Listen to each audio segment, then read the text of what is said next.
Hello children, welcome to my channel Learn to Lead. இன்னைக்கு நம்ம பார்க்க போறது NCERT Class 6 Hindi Malhar bookல second lesson goal. இது ஒரு autobiography. The famous Indian hockey player ஆன Major Dhyan Chand அவரோட autobiography தான் இந்த லெசன்ல நம்ம படிக்க போறோம். இவர் யாரு அப்படின்னா நம்ம இந்தியன் ஹாக்கி டீமுக்காக நிறைய கேம்ஸ் விளையாண்டிருக்காரு. கிட்டத்தட்ட thousands மேல கோல் இவர் போட்டிருக்காரு, போத் நேஷனல் அண்ட் இன்டர்நேஷனல். இவரோட நோட்டிசபிள் அச்சீவ்மெண்ட்ஸ்ல இவர் விளையாண்ட காலத்துல கன்சிக்யூட்டிவா 3 times ஒலிம்பிக்ல இவரோட டீம் கோல்ட் மெடல் வின் பண்ணி கொடுத்திருக்கு. ஸோ இப்படிப்பட்ட ஒரு ஃபேமஸான பிளேயரை, ஒரு லெஜெண்டான பிளேயரை பெருமைப்படுத்துற விதமா நம்ம Indian government Khel Ratna award, ஸ்போர்ட்ஸ்ல ஸ்பெக்டாகுலரா இருக்கிற வீரர்களுக்கு கேல் ரத்னா அவார்ட் கொடுக்கறாங்க. அந்த அவார்டை மேஜர் தியான் சந்த் கேல் ரத்னா அவார்ட் அப்படின்னு கொடுத்து பெருமைப்படுத்துறது இன்னொரு பெருமைப்படக்கூடிய விஷயம். சரி, இப்படிப்பட்ட ஒரு லெஜெண்டான பிளேயரோட ஆட்டோபயோகிராஃபியை நம்மளும் போய் படிக்கலாம் வாங்க. गोल. इस पाठ का नाम पढ़कर आपके मन में कुछ गोल वस्तुओं के नाम या चित्र उभरे होंगे.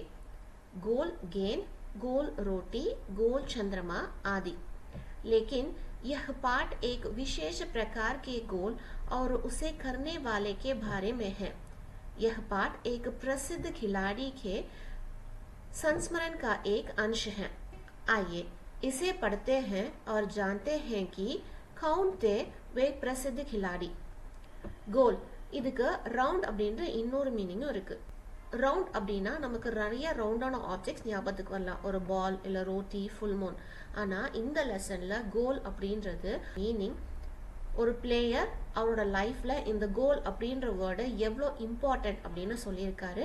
அந்த ஃபேமஸ் பிளேயர் யாரு அப்படின்றத வாங்க லெசனுக்குள்ள போய் பார்க்கலாம். खेल के मैदान में धक्का मुक्की और नोक झोंक की घटनाएं होती रहती हैं. खेल में तो यह सब चलता ही है. जिन दिनों हम खेलता करते थे उन दिनों भी यह सब चलता था. கேம் அப்படின்னா கண்டிப்பா அதுல ஒரு புஷிங், புல்லிங், தள்ளு முள்ள ஃபைட் கண்டிப்பா இருக்கும் அப்படின்னு சொல்றாரு. அதுவும் டீம் கேமா விளையாடும் போது கண்டிப்பா அந்த இடத்துல இந்த மாதிரி ஒரு ஃபைட் இருக்கலாம். இந்த ஆத்தரும் சொல்றாரு அவர் விளையாண்ட காலத்திலயும் இதே மாதிரி ஃபைட்டிங்லாம் இருந்திருக்கு அப்படின்னு சொல்றாரு. सन 1933 की बात है, that is it was in the year of 1933. उन दिनों में मैं पंजाब रेजिमेंट की ओर से खेला करता था. இவர் விளையாண்ட காலத்துல, தட் இஸ் பிஃபோர் இண்டிபெண்டன்ஸ், நம்ம பிரிட்டிஷ் அண்ட் இந்தியன் கவர்மெண்ட் ரெண்டும் சேர்ந்து மிலிட்டரி ஃபோர்ஸ் இருந்துச்சு இல்லையா? ஸோ அதுல பஞ்சாப் ரெஜிமெண்ட் அப்படின்ற ஒரு டீமுக்காக இவர் விளையாண்டாரு. एक दिन पंजाब रेजिमेंट और सेम्पर्ज एड माइनर्स टीम के बीच मुकाबला हो रहा था. அப்போ பஞ்சாப் ரெஜிமெண்ட் டீமுக்கும் சேம்பர்ஸ் எய்ட் மைனர்ஸ் டீம், இந்த டீம் பிரிட்டிஷ் ஆரம்பிச்ச காலத்துல அவங்களோட கிங்டம் இருந்த காலத்துல இருந்து வரக்கூடிய oldest, one of the oldest team. இந்த ரெண்டு டீமுக்கு நடுவுல காம்படிஷன் நடக்க இருந்துச்சு. माइनस टीम के खिलाड़ी मुझसे गेंद छीनने की कोशिश करते, लेकिन उनकी हर कोशिश बेकार जाती. மைனஸ் டீம்ல இந்த பிளேயர்ஸ் என்கிட்ட இருந்து பால ஸ்நாச் பண்ண எவ்வளோ ட்ரை பண்ணாங்க, ஆனா அவங்களோட எல்லா எஃபர்ட், கோஷிஷ் மீன்ஸ் எஃபர்ட், அவங்க எல்லா எஃபர்ட்டும் வேஸ்டா போச்சு. इतने में एक खिलाड़ी ने गुस्से में आकर हॉकी स्टिक मेरे सिर पर दे मारी. मुझे मैदान से बाहर ले जाया गया. ஸோ அதனால மைனஸ் டீம்ல இருந்து கோபப்பட்ட ஒரு பிளேயர் அவரோட ஹாக்கி ஸ்டிக்னால என்னோட தலையில ஓங்கி அடிச்சாரு. இதுல காயப்பட்ட நானு மைதானத்தை விட்டு வெளியில போனேன். थोड़ी देर बाद में पट्टी बांधकर फिर मैदान में आ पहुंचा. கொஞ்ச நேரத்துல என்னோட காயத்துக்கு பேண்டேட் போட்டு அகைன் நான் கிரவுண்டுக்குள்ள விளையாடுறதுக்காக உள்ள வந்தேன். आते ही मैंने उस खिलाड़ी के पीठ पर हाथ रखकर कहा, तुम चिंता मत करो, इसका बदला मैं जरूर लूंगा. என்னை காயப்படுத்தின அந்த பிளேயரோட முதுகுல கைய வச்சு நான் சொன்னேன், கவலைப்படாத, இதுக்கான ரிவெஞ்ச், பதிலா மீன்ஸ் ரிவெஞ்ச், நீ என்ன அடிச்ச இல்லையா, அதுக்கான ரிவெஞ்ச் நான் கண்டிப்பா எடுப்பேன் அப்படின்னு நான் சொன்னேன்.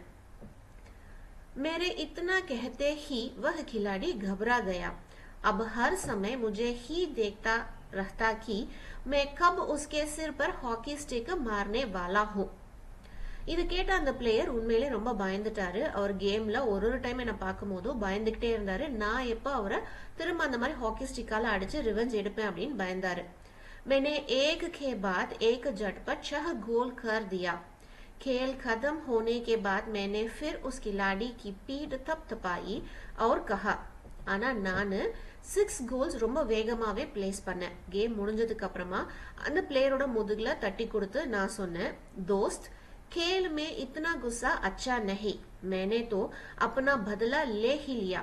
फ्रेंड கேம்ல இவ்ளோ கோபம் இருக்க கூடாது, நான் உன்னை எப்பயோ ரிவெஞ்ச் எடுத்துட்டேன். अगर तुम मुझे हॉकी नहीं मारते तो शायद मैं तुम्हें 2 ही गोल से हराता. ஒருவேளை நீ என்ன ஹாக்கி ஸ்டிக்கர்ல அடிக்காம இருந்தேன்னா நான் ப்ராபப்லி ஒரு 2 கோல்ஸ்ல நான் உங்களை டிஃபீட் பண்ணிருப்பேன். ஆனா இப்போ 6 கோல்ஸ் பிளேஸ் பண்ணி ரொம்ப பெரிய வெற்றி அடைஞ்சிருக்காங்க. वह खिलाड़ी सचमुच बड़ा शर्मिंदा हुआ तो देखा अपने मेरे बदला लेने का टंग. அந்த பிளேயர் உண்மையிலே ரொம்ப வெக்கப்பட்டாரு. பாத்தீங்களா என்னோட டைப் ஆஃப் ரிவெஞ்ச் எப்படி இருந்துச்சு அப்படின்னு இந்த ஆத்தர் சொல்றாரு. सच मानो बुरे काम करने वाला आदमी हर समय इस बात से डरता रहता है कि उसके साथ भी बुरी ही जाएगी. सच मानो கண்டிப்பா இதை நம்ம நம்பணும். என்ன அப்படின்னா தப்பு பண்றவங்க எப்பயுமே பயந்துகிட்டே இருப்பாங்க, அவங்களால ஃப்ரீயா இருக்க முடியாது. இதுக்காக நம்ம பண்ண தப்பு எப்ப நமக்கு ரிட்டர்ன் ஆகும், இட் இஸ் லைக் பூமராங் மாதிரி நம்ம செஞ்ச தவிர நமக்கு எப்ப வேணாலும் ரிட்டர்ன் ஆகும் அப்படின்ற பயத்திலேயே இருப்பாங்க அப்படின்னு இந்த ஆத்தர் சொல்றாரு. आज मैं जहां भी जाता हूँ बच्चे व बूढ़े मुझसे घेर लेते हैं और मुझसे मेरी सफलता का राज जानना चाहते हैं. मेरे पास सफलता का कोई गुरु मंत्र तो है नहीं. हर किसी से यही कहता कि लगन, साधना और खेल भावना ही सफलता के सबसे बड़े मंत्र हैं. நான் எங்க போனாலும் சில்ட்ரன்ஸ் அப்புறம் ஓல்டு பீப்புள் என்ன சரௌண்ட் பண்ணி என்னோட வெற்றிக்கான ரகசியம் என்னன்னு கேக்குறாங்க. ஆனா நான் சொல்றேன், என்கிட்ட வெற்றிக்கான தனியா ரகசியம் குரு மந்திர அப்படின்ற எந்த ஒரு மந்திரமும் கிடையாது. நான் சொல்ற ஒரே ஒரு மந்திரம் என்ன அப்படின்னா லகன் டிவோஷன், சாதனா பிராக்டிஸ் அண்ட் கேல் பாவனா ஸ்போர்ட்ஸ்மேன்ஷிப், இது 3 மட்டும்தான் வின் பண்றதுக்கான பெரிய மந்திரம் அப்படின்னு நான் சொல்லுவேன். मेरा जन्म सन 1905 में प्रयाग में एक साधारण परिवार में हुआ. ஆக்சுவலி 1904 கிடையாது, 1905 கரெக்ட் பண்ணிக்கோங்க. நான் பிறந்தது 1905ல பிரயாக் அப்படின்ற ஒரு ஊர்ல இருக்கக்கூடிய ஒரு சாதாரண குடும்பத்துல இருந்து நான் பிறந்தேன்.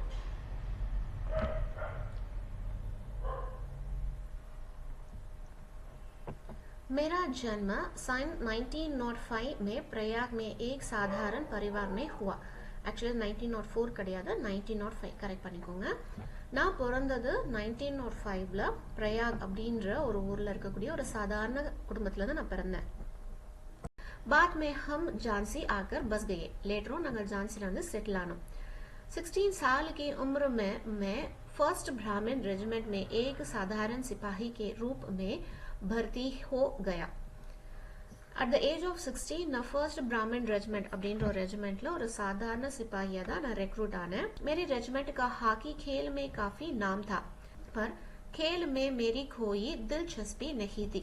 என்னோட ரெஜிமெண்ட் ஹாக்கி கேம்க்கு ரொம்ப பேர் போனது, ஆனா எனக்கு ஹாக்கி விளையாடுறதுல எந்தவித இன்ட்ரெஸ்டும் இல்லை. उस समय हमारी रेजिमेंट के सूबेदार मेजर तिवारी थे.